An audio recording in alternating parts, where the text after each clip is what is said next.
So you as a white guy, in terms of dealing with promoting to South Asian people, how do you deal with maybe hate and negative pushback? Things that are polarizing, not too sketchy, but also something that creates this division, because we don't want to work with everybody. And most of the people come who don't want to work with us don't want to work with me because of me being a white guy. So I'm cool with that. Two of the most important things going into next year is, one is too many people try and hide behind the computer screen, cameras. The way I go to events now is that I'm looking at, are they saying the things that I intend for this business? You mentioned you developed your skill sets, which for me is the most important thing everyone can have, because no matter what happens, no one can take that away for you. What do you think has been the big things that have helped you develop those skill sets over the years? If you're an online coach and you're looking to scale your business, this is going to be a podcast episode you want to listen to. So we've got a repeat offender who's back on the podcast again. We did a podcast, I think it was the start of 2024. Nathan joined our mastermind with the intention to get to 100K a month. He has now hit 100K a month. When we were doing actually a podcast, which is actually in his own podcast studio in his new house, that he's now got from scaling his business. So thank you for your time today, Nathan. I appreciate it. From the last podcast episode we did, what do you think has been the biggest needle movers in your business growth?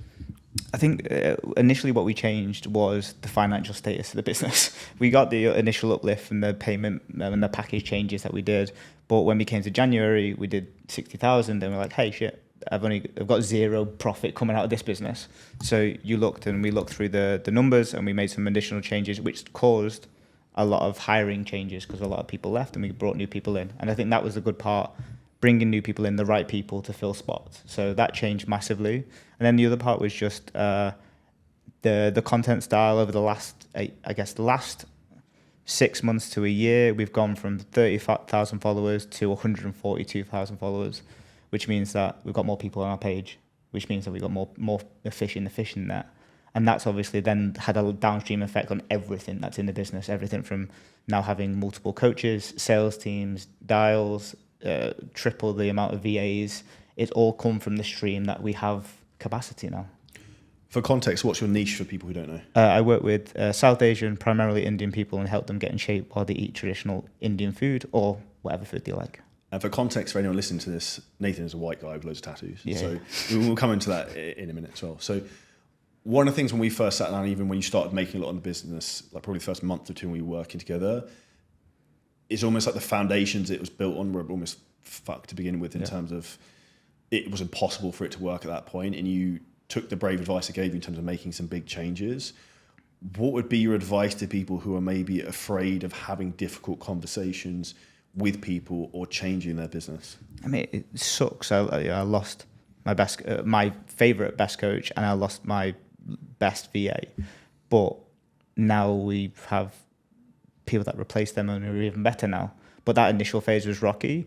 But at the end of the day, you have to do these big decisions, and that's what I learned maybe the last year is like some of the decisions that you want to do are not the right ones, the ones that you need to do. So it was you take the plunge, you take the step, because on the other side of it is the thing that you want. And I think that's where you actually not making the big decisions, and people listening and watching this not making the big decisions, you're not just holding yourself back, but the other people working for you who are the right people. Yeah. Because the wrong people in your business is the main reason most people's businesses don't grow, and you don't know what good looks like until you've got someone who's really good, which is like the team you have now is really good, right? Yeah. I'll give you an example. We had a new guy, Judy. He lives over, comes to the office here in the house, and he's like, "What can I do extra? How do I do this? What's the next steps? Like, can I help you set up the podcast studio? Can I take a few calls?" Now he's doing 25 calls a week. He's doing plus 30, 40 clients, and that showed me that I didn't think there were people like that on the other side of a hire, and we hired a couple other people at the same time. That attitude just shown out, and that's going to help me massively. He's been able to take on some more calls, bring on more revenue.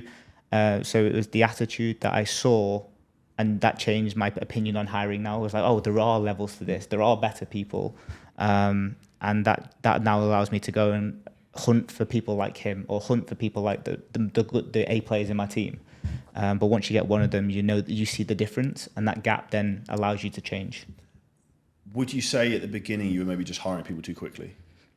Too quickly, not enough. I was doing it so last minute that you would just go, oh, which one's the best out of these?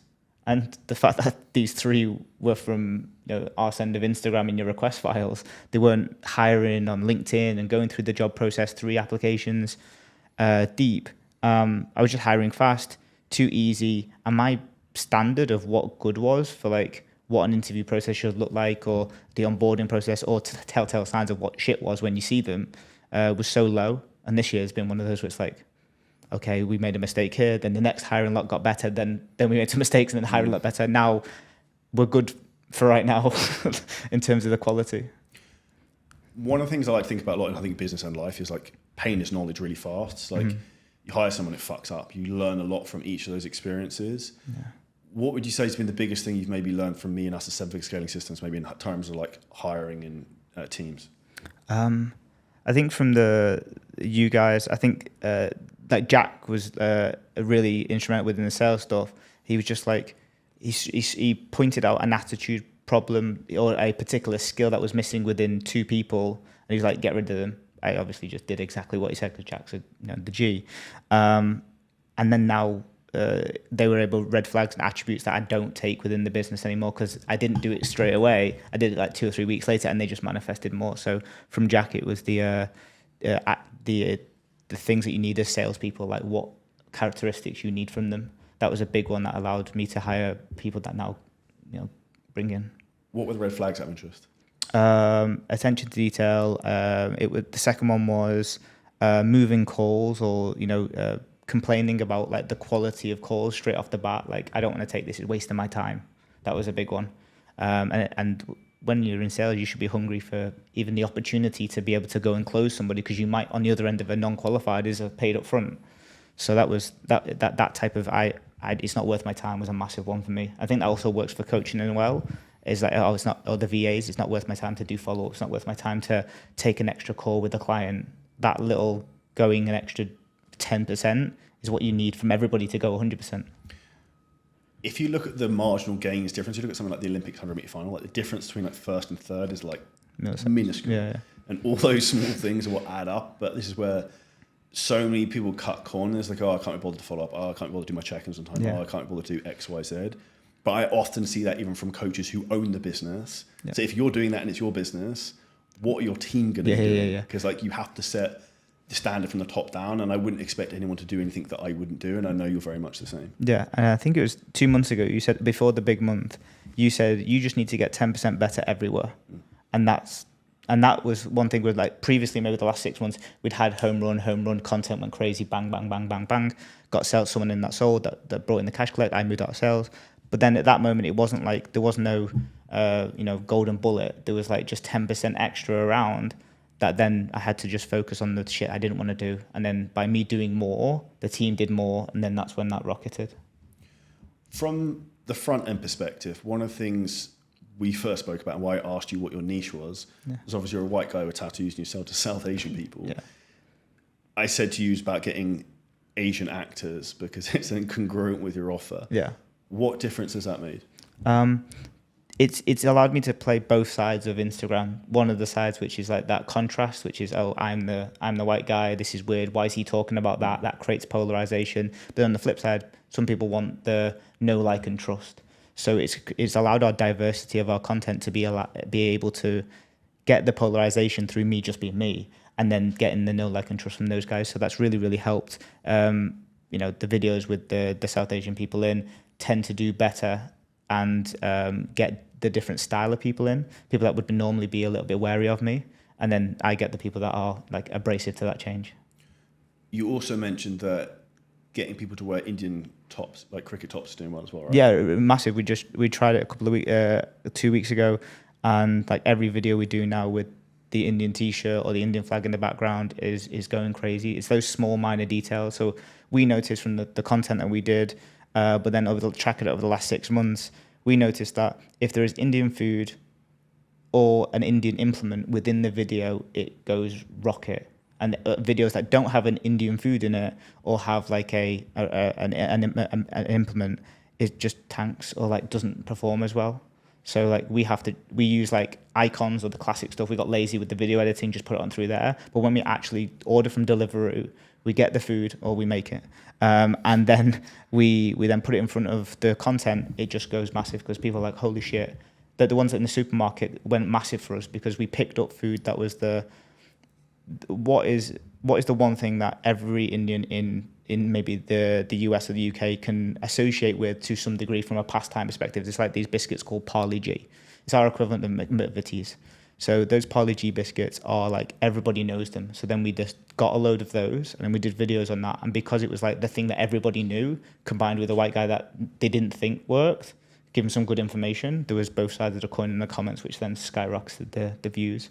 So we just picked loads of food and went for it. So you as a white guy, in terms of dealing with promoting to South Asian people, how do you deal with maybe hate and negative pushback on that? Because I think that's something I see a lot of people who are online coaches are fearful of getting flack online. Like, I've had my fair share. People make a joke of that. Yeah. How do you personally deal with that? Initially, it was like tough until I seen the benefits. You know, it was like a week of tough, like, oh, am I doing the right thing? And then sign-ups happened at the end of the week coming from that specific content. So then it just reinforced the wheel that, okay, well, yes, there may be some bad shit, but actually there's a lot of good comes from it. And after that was the one-time thing. Now I'm looking for it. I'm trying to find things that are polarizing, not too sketchy, but also something that creates this division, because we don't want to work with everybody. And most of the people who don't want to work with us don't want to work with me because of me being a white guy. So I'm cool with that. And this is, I think, probably the biggest mistake most people make from marketing, is they're trying to be accommodating to everyone. Like, I'm not everyone's cup of tea. And what you want to do is you're the one, like, the stuff you put out, some people hate it, but the people who hate it, the people who love it, will like you even more because of it, and you'll pull them even more. And they're actually the people you want to work with. Yeah. So, like, if I made content about, say, for example, calling most online coaches lazy, other people who agree with that, who are coaches, are going to be more aligned to come work with me, who are the people I'd want to work with anyway. Yeah. So I think it's just being aware of the message you put out, and also, like, really believing in that. Whereas I think a lot of people probably shy away from making the content they want to make. It's almost the same in terms of, like, sales calls. Like, people don't want to ask the uncomfortable question. Yeah. Like, you listen to closers and they bottle the big like elephant that's in the room. They don't want to ask the question. It's the same thing from content. Sometimes people don't want to make content on the subjects they probably should do. Yeah, it's because the data now supports this being a great change, and we look for what actually creates good conversions. It normally is the ones that create polarization. And it's always been that since the beginning. We had that moment where we decided on it's only going to be South Asian 2 or 3 years ago. And then that was a transition period of, you know, people, what the hell are you doing? From white people, like, why are you focusing on those guys? What are you doing? And then now it's a transition to going, like, completely all in and going to an extreme of probably, which they don't see online. They don't see other Indian coaches talking about this stuff. So it's a hyper extreme, which is great.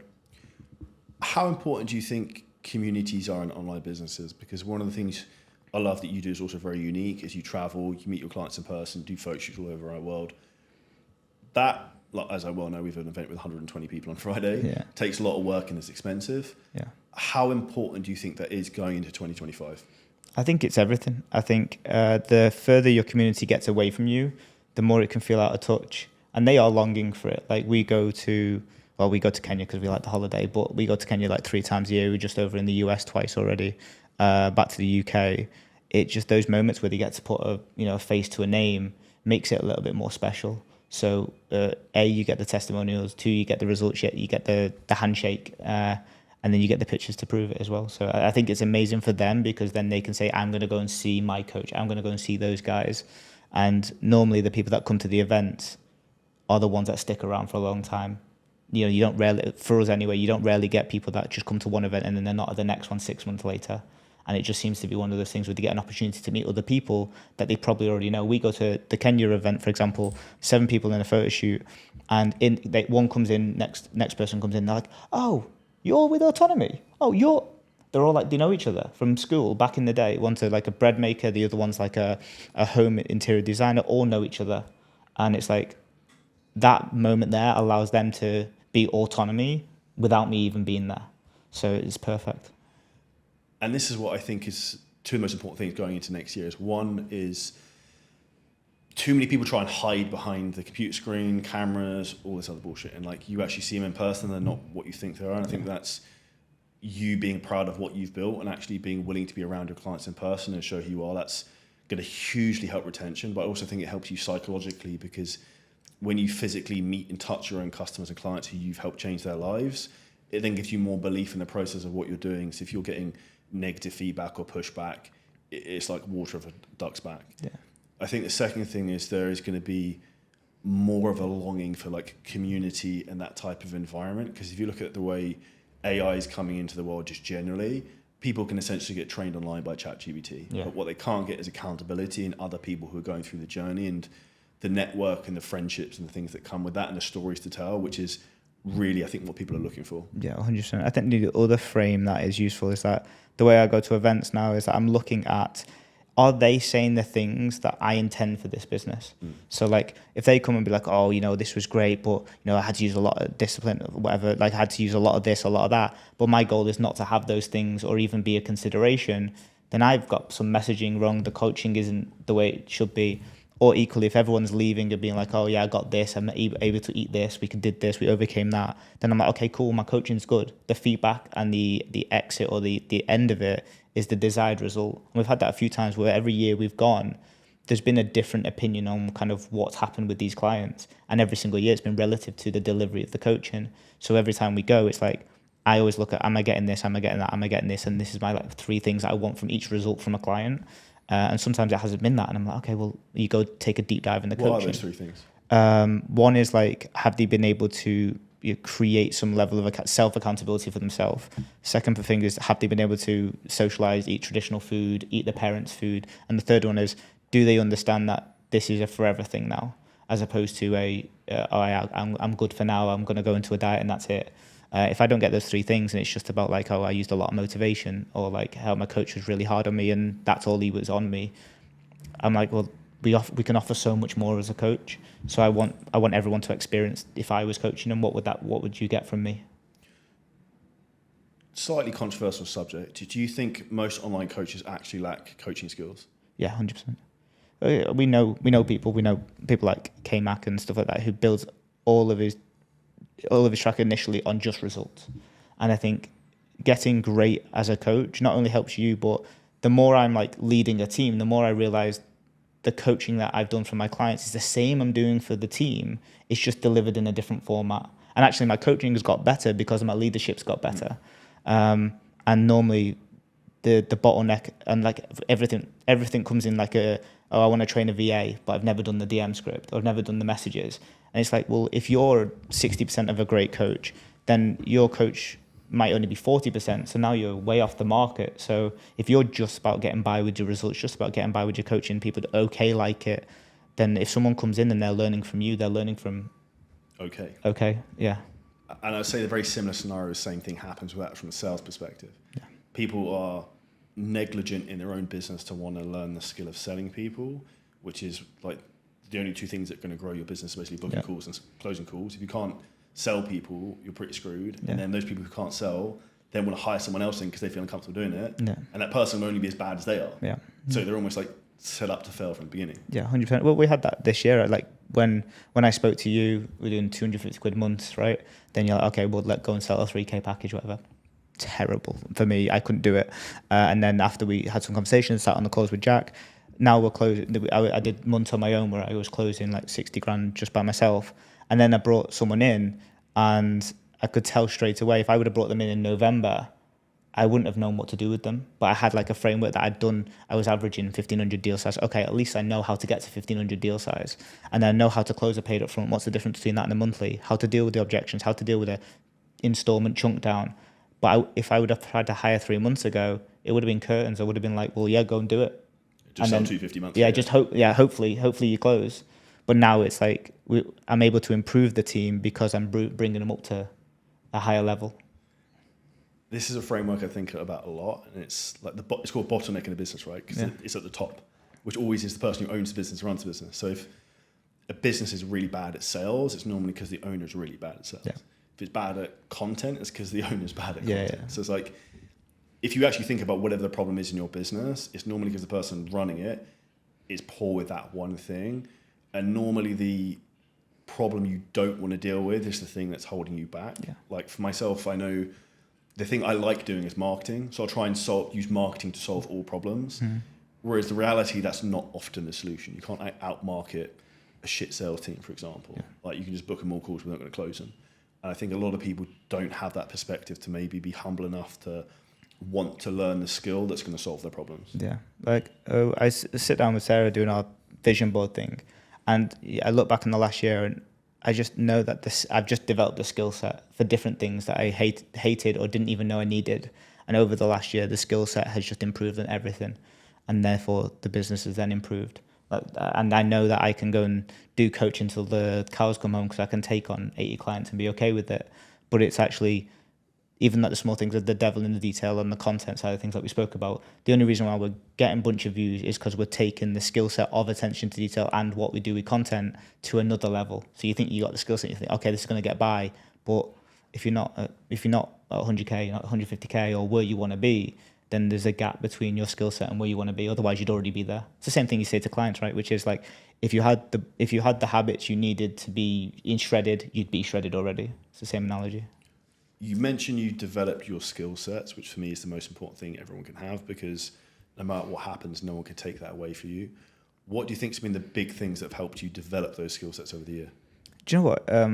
Part of this was from your side, because one is you recommended books to me, and I used to hate books. Now I love it, and reading the books allowed me to understand these new nuances and difference of things.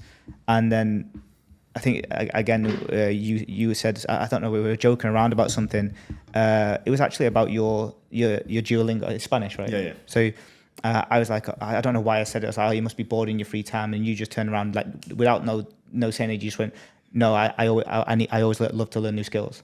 And I was like, that was like so reactive. I was trying to make a joke out of it, and you just been like, no, I want to make new skills. I was like, okay, that makes sense. And that was like a big thing for me, because I was like, well, he's kind of got a nice watch that I want to watch, so like, maybe I should listen. And then I think that was probably the biggest. Outside that, the other one was just learning. My biggest shit is attention to detail, and now having to just stare that in the face and just be like, because I'm not doing the thing, I'm only getting the data, so I can't do the thing anymore and solve the problem. I have to look and think about where the problem is. Beforehand, it was just fix it 90%. So I don't know how much this would relate to you even to maybe where your business was 12 months ago, because if you look back, I think you were doing like 30K a month, 40K a month, and it was very, very different. And I think you were saying like 250 monthly, you were saying. Yeah. The skill sets you need to run a smaller business and the way you even just think and carry yourself is very different when you've got a business doing like 6 figures a month and a lot of staff. Yeah. Like I said to Mike, who's known me for maybe since like 2018, like at the beginning I was all like hustle, just do fucking everything and just like all action. Now I'm trying to like slow is smooth, like Rolls Royce, just try and like, similar to like you said earlier, it's like I know what I'm doing. I just need like marginal gains everywhere constantly, let that compound. And I think that's where people just need to understand the game changes the further up the ladder you get, because you're almost playing a slightly different game at that point. Yeah. I think you see it in stages. I think like 0 to 5, for example, is like gym is fix it. You just get your hands wet and do as much as you can, and hopefully like be a decent coach, train some people for free, get after it.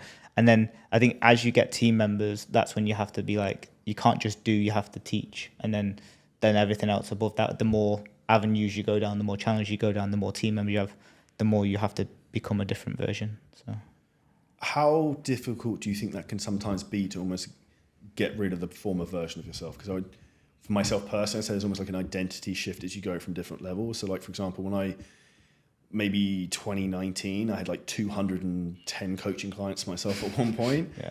And I was reluctant to hire anyone because I was like, well, they want to be coached by me. But I had to have the identity shift to then change and realize, okay, if I want to get to the next level, I have to hire someone who can then coach some of these people. Yeah. And then you have that in like different evolutions of the business. Yeah. I think for me personally, I'm just motivated by the possible downsides of staying where I am, but also mostly I do like shiny things. So the shine, like for me, excitement gets me over a hump. So if I'm like, okay, well, I want that, I want this, let's go and do this, get to the house, whatever it is, then I'm willing to do whatever you can tell me to, shit in a cup and I will. But like, if you just do it, if you tell me this, okay, run and jump and you'll get that thing, I'll do it. So that allows me to just not really make it consciously, because a lot of people do like, I need to make this behavior change or do this. I'm just like, run at it with the understanding that the desire is on the end of it, and I want that thing. One of your superpowers, probably because you've got a similar surname as Johnson as me, is executing very quickly. Yeah. And I think that's one of the things which has seen you obviously grow very quickly. Even like we mentioned before this podcast, I mentioned to you about a very specific retargeting ad strategy that's like ripping it for us. Yeah. And you said it's already doing well for you, but it's credit to you in terms of how quickly you implement. And I think too many people are too afraid to try things and not to work. What would be your advice for them? Action comes first, and you don't know you don't know until you've done it. So that's my philosophy is like, if you go and do it, you can actually say it doesn't work, or you can say it does work. Most people don't do something because they believe it's not going to work or it's not worth their time. Go and find out, because everything I've always done straight up. What did you say? Pain is learning real fast. Yeah. Well, then just get the pain early, and you can actually go and focus on the good thing. Whereas if you execute slowly and you spend your time looking at these things and variations of what could happen, then you still have to take the same action. There's still the same pain, still the same education, but you've just done it slower than someone else that's done it faster. And you're just delaying the process. Yeah. And you previously have worked with helping a lot of online coaches scale their business. Is that something you saw between the ones who crushed it and the ones who didn't? Yeah, the action takers find out earlier, and the ones that don't end up just paralysis by analysis on all areas, and then they just stick to what they know. If they're a good coach, or they make some nice reels about recipes or whatever they do, they just keep doing that thing because it's their safe place, and then they don't take that next step to a little bit of discomfort, a little bit of pain, a little bit of gusto, and they shy away at it. What did you do for hitting 100k, and what you can do for when you hit at 200? So 100k, so the room next door is going to be turned into a golf simulator. Okay. So it's ordered, it's everything done, it just needs to come, so I don't have to leave the house to play golf. And then 200k is Patek Philippe Nautilus. Okay, so finally get the watch. That's pretty sick. And you had a vision board at the start of this year, because I remember seeing it. What are the things you've ticked off that list? So we moved into a good place. The house was the major priority. The second one was we went to the Maldives. That was our like 80k thing. And then I think for 60k, I don't think we did much. I bought a small, like a little Rolex, a little Oyster. And then the other one was just like improve your day by 20%. So we got a better coffee machine, we got a Living Maid, we've got various different things that just improve your day by 10%. And that just makes it much better now, weekly mani-pedis, massages, that type of stuff. So it just helps because you're working most of the time anyway, so you just want to improve that, as opposed to maybe once a month you're going to a beach club or something like that. It's like, I'd rather just have better coffee in the morning. But I think the profound effect of like those small little things every day has a big impact on your life, right? If you live in a nicer house, if you've got a nicer bed, if you've got nicer food, you have someone as a housekeeper or whatever, and you live in Dubai, that's a massive incremental change in your lifestyle. Yeah, it's mad to think that you can get these things, even like food prep. We switched about 4 months ago to just getting food delivered, and it's been so much easier to do everything, and we're not wasting time. And it's about getting that time back as well. So whether it's the cooking, the cleaning, the ironing, the washing, it just allows you to not do the stuff that you hate, especially if you're doing stuff in business like where your skill set is getting told that you're shit, you're getting less shit, you're getting good. During that shit phase, you just don't want to be able to do washing up or anything like that. So it just allows you to just focus on the business skill that you're trying to learn, and then do the things you want to do in your relationship, your family life, your fitness. That's one of the things that I'm very, very big a pusher of, is that if you're an entrepreneur, particularly if you live in Dubai, the two things you should only be doing is one, either working, the other is enjoying yourself. Yeah. There's no like middle ground of like bullshit tasks. Your job as an entrepreneur is to find someone else to do those things, so you can be great at what you do and focus on your zone of genius and grow your business and help people, or you're doing things that like creating memories or like adding value to your life. Yeah, 1,000,000%. The middle has never been a thing for me. I've always hated it. So now I get to justify it by saying it's a business expense. So what would you actually initially want to do? Like, a lot of online coaches want to move to Dubai. There's a lot of them moving here. A lot of the 1 to 7 scaling systems moved here recently. Do you think that's something people should continue to pursue if they're in the UK? And if so, in what scenario? I think if you asked me 2 years ago, I would have said you need probably like 5k to live do a 5K month to live out in Dubai. I think it's probably more likely 10 now, just because of the cost of rent and stuff like that. But it does give you an opportunity to have less tax, spend more money elsewhere, better social life, better lifestyle overall. The quality of life is much better. I think once you get out the marina, or you get out like the tourist traps, you can kind of have whatever life you want. Like they're building a forest near a golf club down here that's just going to be like a complete forest with apartments in the middle. So you can have everything from Albarari, that's where your divorced men go.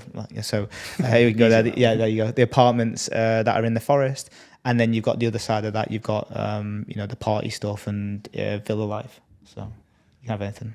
Do you think some people can get very distracted here? Yeah, for sure. I mean, whether it's the brunches, whether it's just experiencing new things, but I think also as well, like if you're not mentally astute to it, the seeing of the G-Wagon, seeing of the wealth can make you a little bit more triggered, or make you desire the wrong things, and you go down the wrong platform. You go and get things because of the wrong reasons. So you learn that very quickly when you get here, when you start like searching on Amazon for various things, or like looking on the internet and you're like, why do I even want to look at that? And you've just realized you've seen one yesterday in the Dubai Mall. It can be both inspiring, but also for some people it can be a wrong curve. Yeah. And I think that's actually what some people need to have, is like an amount of maybe emotional, mental maturity. And like I say that from someone who bought a supercar a few months ago and then rocked up at Nathan's house and it's like a fucking massive curb, and I'm like, shit. So I press the button to lift, and I'm like, is it going to hit the curb? Like, these things are a pain in the arse. And in reality, like, everyone should, like, if you want them, get them out of your system. 100%. But like, and tick the box. I would never tell anyone not to do that. But once you have like anything like Rolex watches, fucking cars, whatever, you don't really care anymore. It's just like another car at a certain point. Like, the novelty wears off of anything.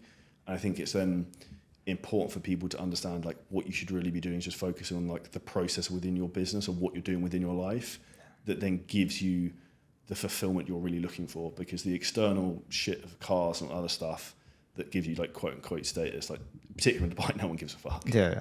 I got the cheapest Porsche you can find, and then thought of like the dog's bollocks, and you just realise that after the novelty wears off, the same problems that you had in your Suzuki that you were doing before your Nissan Sunny is the same that you have in your Porsche. You just probably got more expensive tires if you crash.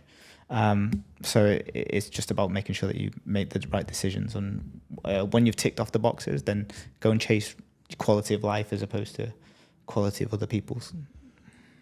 Hitting a business and online coaching to do 6 figures a month is almost like a unicorn business, I would say now. I think when I was first doing it, end of 2020, start 2021, I didn't realize I was one of the very few people who were doing it.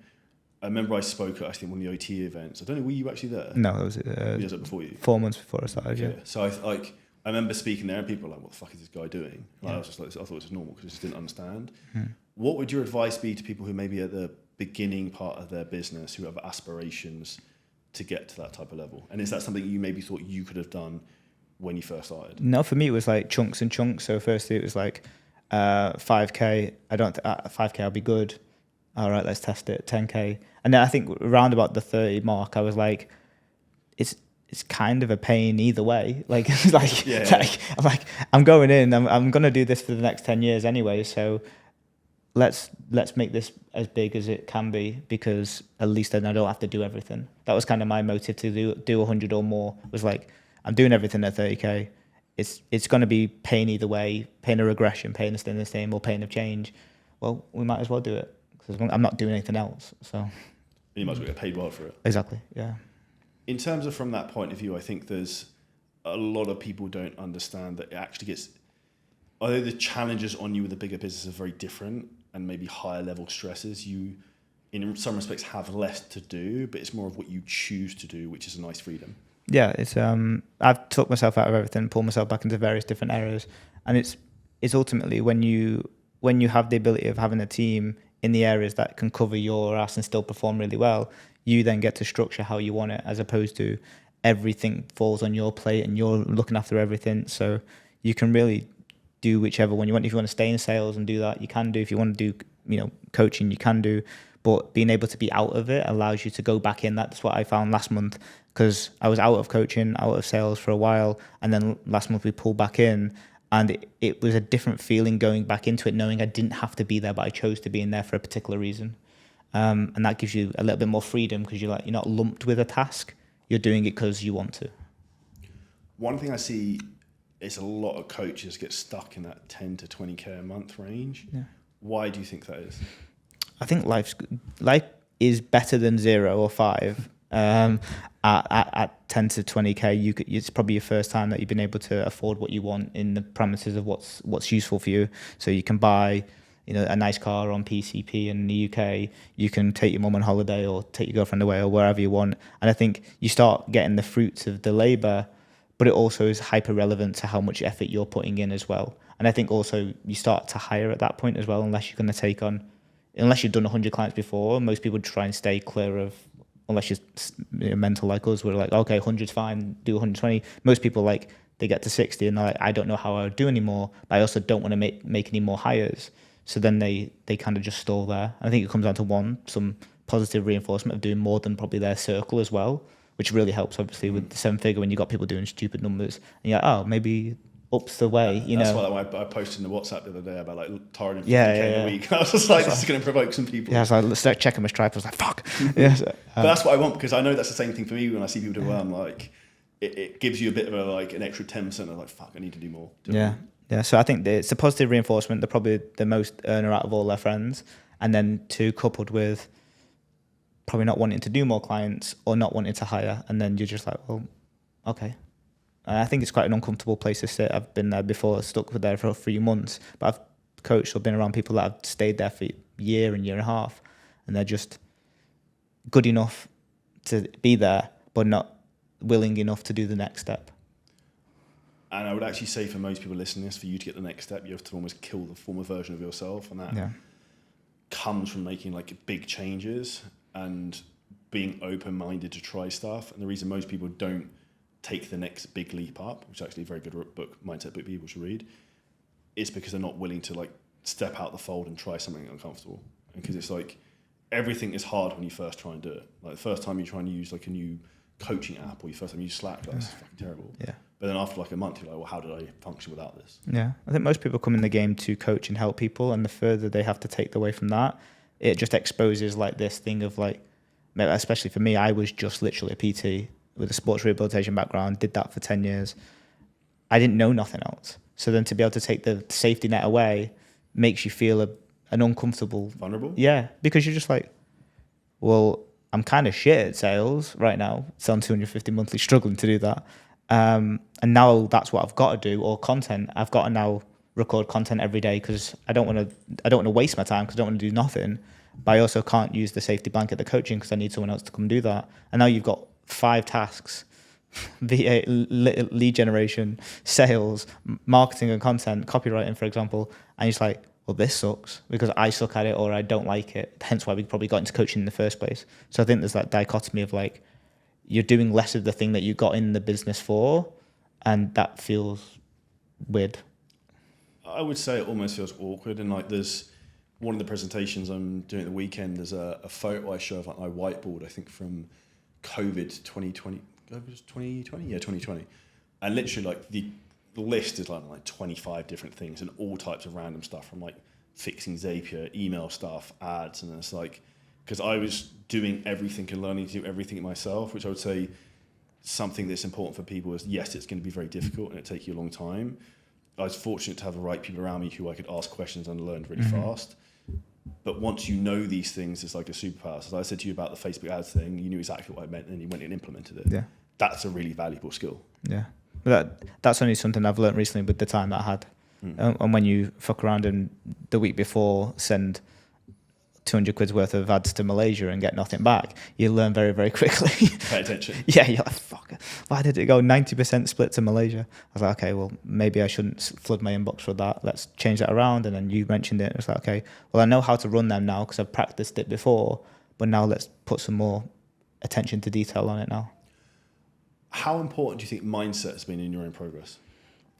I think it's been everything. I think my body and my brain has always been willing, but it's always a case of like willing to run at a door versus solve the problem. So now I snake as opposed to just like running straight ahead. So it's been everything. And like, I don't know if I've never really had a problem with like getting up in the morning to do things. If anything, I'm waiting for everybody else to get up so we can go and start the day. But there's a lot of it has come down to me. Obviously, I did therapy for 5 years. Like I still do therapy every single week, keep on check of that, do all the things that you need to do so that it doesn't go into a bad place. But it allows you to tackle the challenges. Challenges are now what I'm looking for, what I really want to see. So I guess it's been very useful to have that mindset, but also challenge it as well. There's been lots of things that I've been wrong about, difficult conversations, being uncomfortable around hiring people, but you learn through the actions. I think for me, it's like the skills that I'm learning allows me to solve the mindset problems I've got because I have to do this skill. I have to hire, which means I have to be uncomfortable to ask a deep conversation. And then you then realize through the action of hiring, I've now changed the mindset. It's like, it's the same as clients, right? You just don't tell them to be accountable. You message them and have a conversation with them. That's the strategy. You do the strategy and then they become accountable because of the strategy. And I just use that mindset too, which is like, what is the skill that I'm going to learn or the strategy I'm going to do to get that thing? So have uncomfortable conversation. Okay, well, I need to fire somebody today. Okay, well, let me figure out how I'm going to do that. Now my mindset around having difficult conversations is much easier. And I think this is where business is like the ultimate personal development tool because 100%. It forces you to develop faster than anything else. No. And you don't really realize in hindsight until you look at things that before would really stress you out. Or even like I see it with coaches I work with, like the ones I work with specifically have big businesses anyway. And I can tell they're freaking out about something. I'm like, dude, just like, honestly, don't worry. Like this has happened to me before like 3 times. So it's not an issue. Like your Instagram account will come back in a few days or like whatever it is. And I think that is sometimes where I think people need mental reassurance because the first time maybe you go through a difficult situation or you have something happen that you're like, what the hell do I do in this situation? Your like chimpanzee brain just freaks out. And I actually think people who are more intellectual suffer with this more because like their brain goes off on even more of like an elaborate tangent on this storyteller that's never going to like even happen. Yeah. And your ability to be able to control your own mind and flip that back is one of the most important things. Yeah, 100%. I always see it time and time again with the people you hang around with. There's like people they feel like a molehill is a mountain. And that normally then throws them off for a week, or 2 weeks or ruins the momentum completely. Whereas some people who have had challenges in their life previously, that is a molehill for them. They'll just step over it and it'll be okay. But I think when you hit a few key ones, you have to go through that. The Instagram account getting banned on my birthday was crazy. And that was like a moment of like one day just complete, like throw the toys out the pram and get back to it. But there's only been a few where I've been like, oh my God, this is going to go crazy. But the rest of them, because of the practice and the reps of going through tough situations, it's been easy to go through. But a lot of people do find that really difficult. And that's why I always say to everyone, I have a huge amount of respect for anyone who has a business because it's not fucking easy. No. Like it's much easier if you have someone help you, but either way, someone can give you the blueprint and help you do it, but it's still going to be hard. But I think it's choosing your hard of like, you can stay as a PT 9 to 5 and get up at 4 a.m. to do sessions at 6. Yeah. That's a hard that I don't want to do. I'd rather have the hard of trying to struggle to build an online business and then have freedom to do whatever I want. Yeah. I think it's the stages of that come right. It's like, I just want to not be waking up at 6. Then it's, I want to, do online check-ins. Then it's like, oh, well, maybe it'd be great to do this and be great to do that. And the next step. And then you're like, oh, well, fuck, I want to build that big thing. For me, it came in steps. I never really wanted to have the massive aspirations. I just wanted to be comfortable, stable and happy. And then it started. once I got those, then it was like, now I can go for it.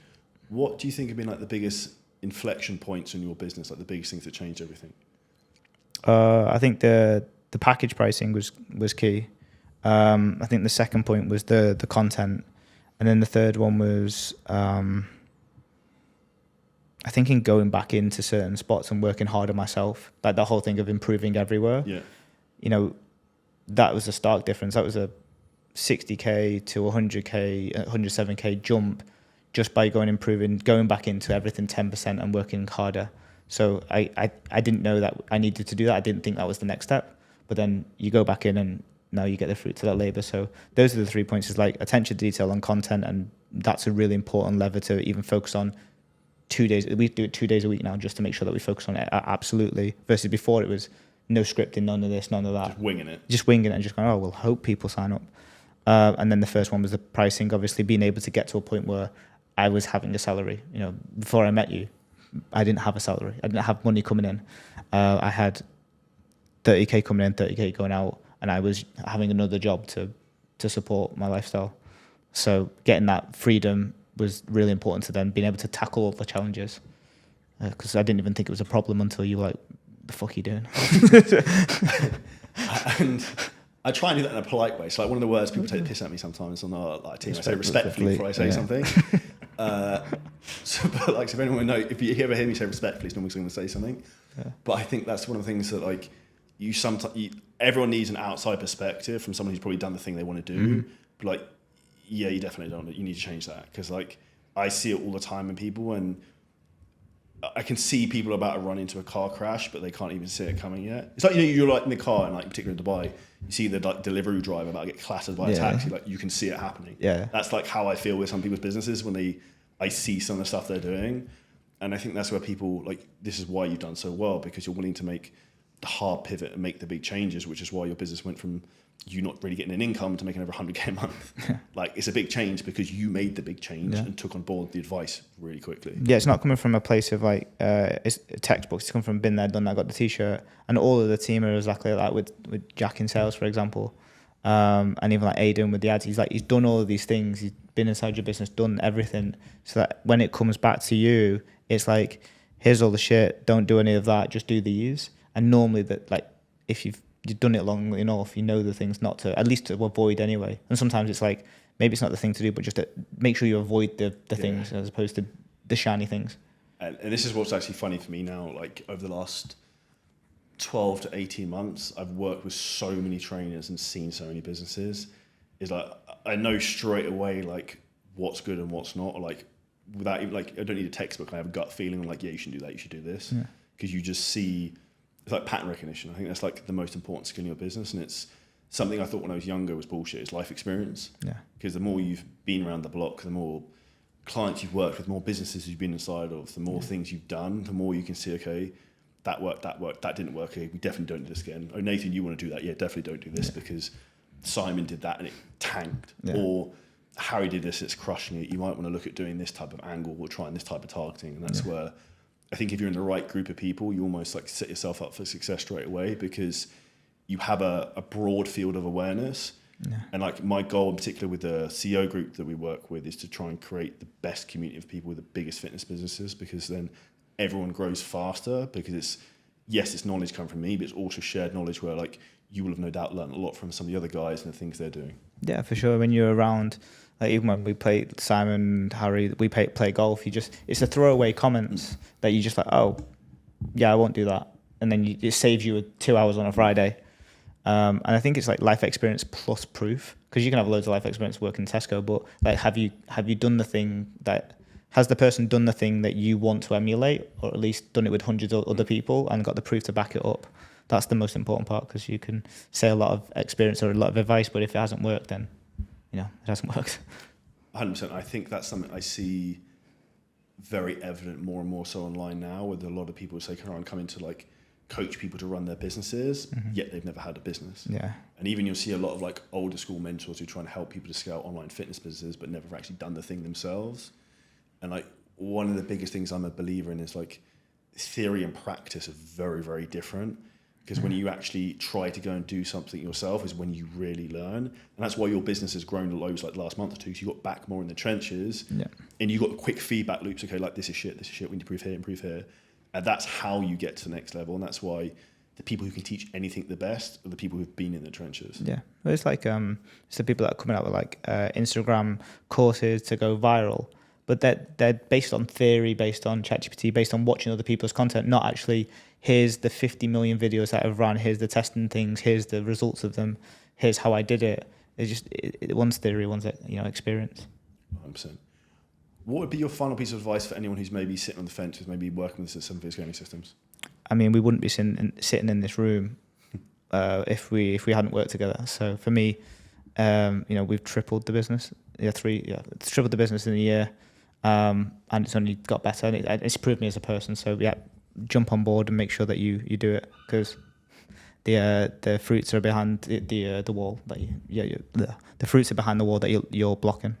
100%. And ironically, I remember when you joined and signed up, because I think I was skiing in America at the time, and I remember the exact conversation, and I was like, this is just going to be wild, because I could see where your business was at the time, and I'm like, this is just easy. And like, people will sometimes think that I'm not arrogant or complacent with that, but I just laugh, because this is like, I see things and it's like, here we go again, like this is going to be like fun. Like provided the person has the right character traits, the drive, like you clearly do, then you can achieve anything. Yeah, for sure. It's a repeatable process now.